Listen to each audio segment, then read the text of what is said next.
Hello friends, welcome to PDW. आज हम एक थोड़ा सा ऑफ बीट टॉपिक पर डिस्कशन कर रहे हैं। आप सभी को पता है कि इंडिया में जो फॉरेन जॉब्स है उसके प्रति क्रेज कितना है और उसके लिए लोग किसी भी हद तक जाने के लिए तैयार हो। यहाँ तक कि जैसे ही ऑफ़र मिलता है या किसी एजेंट के थ्रू या किसी सोशल मीडिया एड्स के थ्रू, जब भी ऐड तो वो लोग इसके ऑथेंटिसिटी के ऊपर ध्यान नहीं देते। वो इमीडिएट उसको ग्रैब करते हैं। वो समझते हैं कि अगर हम थोड़ा भी डिले किए तो हो सकता है कि कोई दूसरा इस मौके से फ़ायदा उठा ले। लेकिन आप कह सकते हैं कि भाई इसमें बुरा क्या है? अगर कोई अपॉर्च्युनिटी आई तो ग्रैब कर ही लेना चाहिए। इसमें प्रॉब्लम ये है कि यदि आप इसकी ऑथेंटिसिटी या जिननेस को अगर उस पर ध्यान नहीं दें, अगर उसकी छानबीन नहीं करें, तो मैक्सिमम चांसेस है कि आप गलत डायरेक्शन में जा सकते हैं। हो सकता है कि आप किसी स्कैम का शिकार हो जाएँ और यही अगर देखें तो हाल के दिनों में इसकी संख्या बहुत बढ़ गई है। अभी जो यूक्रेन वॉर हुआ, तो रसिया ने आउटसाइड से मर्सिनरीज़ कह लीजिए, इसको रिक्रूटमेंट शुरू कर दिया। उसने बहुत सारे जो इंसेंटिव्स दिए, इवन रशियन सिटीज़नशिप का भी ऑफ़र दिया। तो इंडिया में बहुत सारे लोग ये रिक्रूटमेंट एजेंसी के तौर पर काम करने लगे और वो डायरेक्टली जो फाइटर्स के लिए ये रिक्रूटमेंट नहीं कर रहे थे। वो कहे कि भाई अगर तुम रसिया में जाओगे तो तुम्हारा काम जो होगा वो सपोर्ट का होगा, एज़ ए सपोर्टर्स, यानी सामान ढोने और इधर-उधर करने का ये काम होगा। लेकिन एक्चुअल में हुआ क्या? जो भी इंडिया से गए एज़ ए सपोर्ट जॉब के पर्पज़ से, वहाँ उन लोगों को थोड़े दिन की ट्रेनिंग दी और फिर से फ्रंट पे लड़ने के लिए भेज दिया गया, जिसमें बहुत सारे लोग मर भी गए। इसी तरह आजकल एक बहुत सारे लोग साउथ ईस्ट एशिया में जा रहे हैं, खास करके Cambodia, Laos, Myanmar, even Thailand, इन सारी जगहों पर जा रहे हैं। और ये इन सबों का जो प्रॉब्लम ये है कि वहाँ भी जाते हैं तो हैं किसी और पर्पज़ से। नॉर्मली जो इन सारे जो साउथ ईस्ट एशियन कंट्रीज़ है, यहाँ एक क्राइम सिंडिकेट उभर के आ गया है। वो क्या करते हैं कि डायरेक्टली ऑनलाइन जो ऐड देते हैं और या तो फिर किसी इंडियन एजेंट को हायर करते हैं और उसके माध्यम से यू कैन से कि बाय वर्ड ऑफ माउथ वो भी हायरिंग इस रास्ते उससे माध्यम से भी करते हैं। तो उसमें है कि वो वैसे लोगों को टारगेट करते हैं जिसकी इंग्लिश स्पीकिंग प्रोफिशिएंसी है और या उसका कोई टेक्निकल बैकग्राउंड है। ऐसे लोगों को काफ़ी वेल पेड और हाईली पेड जॉब का ऑफ़र देते हैं। उन्हें कहते हैं कि भाई ये digital sales and marketing executives का नाम देते हैं या कस्टमर सपोर्ट एग्जीक्यूटिव्स के तौर पर उनको हायर करते हैं। लेकिन त्रासदी ये है कि जैसे ही वो इन कंट्री में पहुँचे कि वहाँ उनको उनकी सारी जो इंडिपेंडेंस वो ख़त्म हो जाती है। उन्हें कंपेल कर दिया जाता है कि जो बहुत सारे जो ऑनलाइन इलीगल एक्टिविटीज़ है उसको कैरी आउट करें। जैसे कि इन्वेस्टमेंट स्कैम है या डेटिंग स्कैम है या इवन ट्रेडिंग स्कैम है। आप लोग इधर डे टू डे में हमें लगता है कि बहुत सारे ऐसे रिपोर्ट्स आते हैं कि किसी भी व्यक्ति को कहीं से कॉल आया और उसे एकदम डिजिटल अरेस्ट जो जिसको कहते हैं कि भाई तुम्हें कहीं भी रूम से बाहर नहीं जाना है, तुम्हें पैसे इतने ट्रांसफ़र करना है। ये सारे बहुत सारे आजकल न्यूज़ आ रहे हैं। कभी-कभी हो सकता है कि आपके पास कॉल आ जाए कि भाई आपके नाम से एक जो है कुरियर पकड़ा गया है और जिसमें ड्रग्स है। तो या फिर कहा जाएगा आपको कि भई आप इसमें इन्वेस्टमेंट करो और आपको हार्डली महीने में आपको 20%, 25% माने इतना लुक्रेटिव ऑफ़र दिया जाएगा कि लोग उसमें फँसते जा रहे हैं। और वो ये सारे जो इलीगल एक्टिविटीज़ है, वो इंडियन के ही थ्रू किया जा रहा है। क्योंकि जैसे ही जो डिजिटल एग्जीक्यूटिव्स या digital sales and marketing executives या कंप्यूटर ऑपरेटर, इस सब के माध्यम से और इसके कह लें कि इसके जॉब ऑफ़र के तहत यहाँ से मूव करते हैं साउथ ईस्ट एशिया, वहाँ उनकी स्थिति एकदम इंटायरली डिफरेंट हो जाती है। तो अब अगर हम देखें तो इसके कारण इंडिया इंडियन एक्सचेकर को और इंडियन गवर्नमेंट को काफ़ी नुकसान हुआ है। अभी जो लेटेस्ट डेटा है उसमें कि 2024 में जनवरी से केवल अप्रैल तक का लें तो केवल इन्वेस्टमेंट एक स्कैम से करीब 17 मिलियन डॉलर का नुकसान हुआ है। उसी तरह ट्रेडिंग स्कैम से करीब 2.63 मिलियन डॉलर का नुकसान हुआ है। अगर डिजिटल अरेस्ट स्कैम तो उसमें 1.43 मिलियन डॉलर का नुकसान हुआ। तो इस तरह से देखें कि न केवल जो व्यक्ति यहाँ से जॉब के पर्पज़ से जाते हैं वो ही नहीं सफ़र कर रहे हैं, यहाँ सफ़र गवर्नमेंट भी कर रही है और ये कह लें कि भाई कंट्री भी सफ़र कर रही है, कंट्री का भी फाइनेंशियल नुकसान हो रहा है और साथ ही साथ जो लोग यहाँ से जाकर के वहाँ फंस जाते हैं वहाँ उनकी स्थिति इतनी दयनीय हो जाती है कि बहुत ही माने प्रिजन लाइक और इवन वर्स कंडीशन में उनको रखा जाता है। और ख़ास करके अब देखें कि इन कंट्रीज में जैसे ही गवर्नमेंट का प्रेशर भी रहता है तो कभी भी जो अगर किसी को ऐसा लगता है इन क्राइम जो सिंडिकेट्स हैं इन लोगों को ऐसा लगता है कि भाई यहाँ छापा पड़ने वाला है तो इमीडिएट वो वहाँ से मूव करेगा किसी और जगह पर।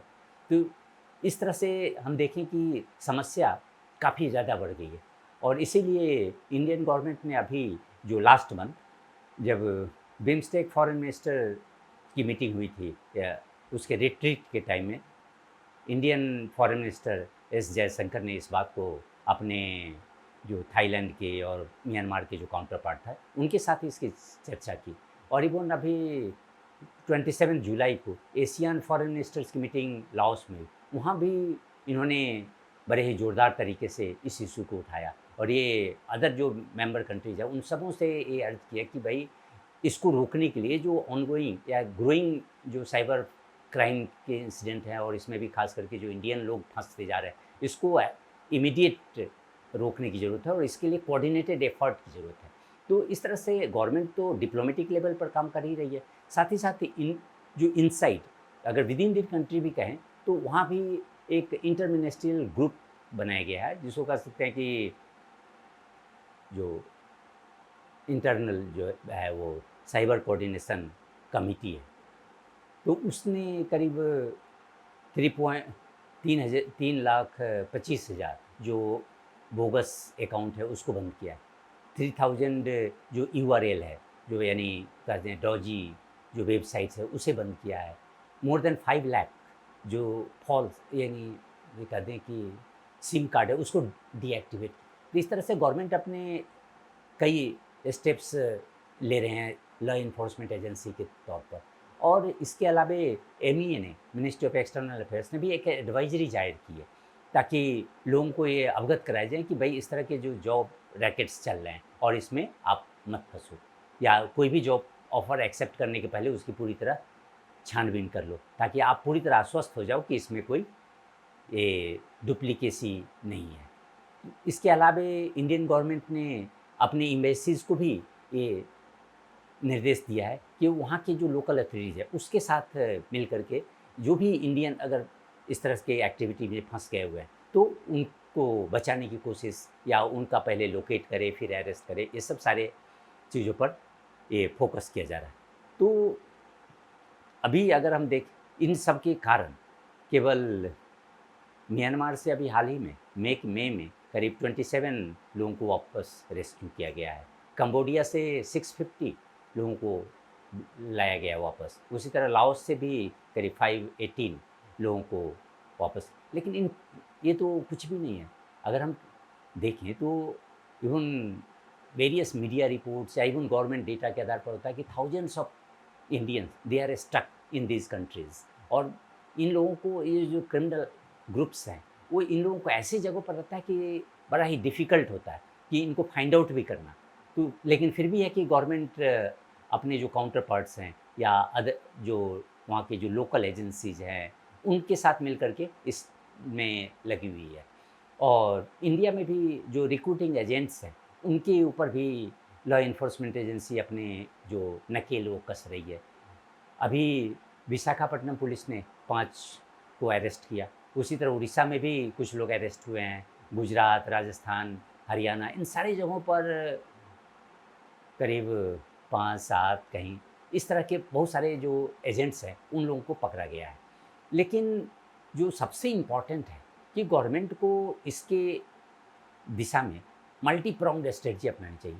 अगर हम देखें तो सबसे जो मेन रीज़न है कि ये जो रूरल और अर्बन रूरल जो डिवाइड है, क्योंकि इसमें जो भी लोग फंस रहे हैं वो ज़्यादातर जो रूरल एरियाज से आते हैं उनको लगता है कि इससे बड़ा ऑफर तो मिल ही नहीं सकता है, तो इसलिए उसको ग्रैब करते हैं। तो इसलिए गवर्नमेंट का तो फोकस होना चाहिए कि रूरल डेवलपमेंट या रूरल एरियाज़ में जो एम्प्लॉयमेंट अपॉर्चुनिटी है उसको जनरेट करे।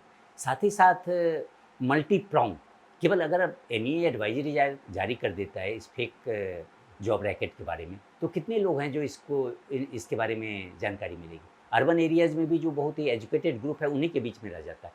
तो इसलिए गवर्नमेंट को चाहिए कि मल्टी प्रॉन्ग जो अवेयरनेस कैंपेन चलाएं।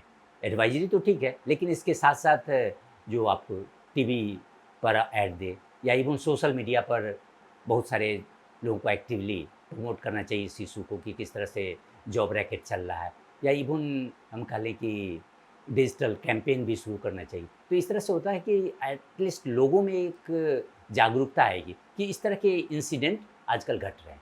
दूसरी बात है कि ये जो क्राइम सिंडिकेट्स हैं, ये लोग काफ़ी सोफिस्टिकेटेड टेक्नोलॉजी को यूज़ कर रहे हैं। तो इसीलिए इनको काउंटर करने के लिए गवर्नमेंट भी चाहिए कि भाई जो लॉ इन्फोर्समेंट एजेंसीज़ हैं, उनको भी टेक्नोलॉजिकली हम अपडेट करें।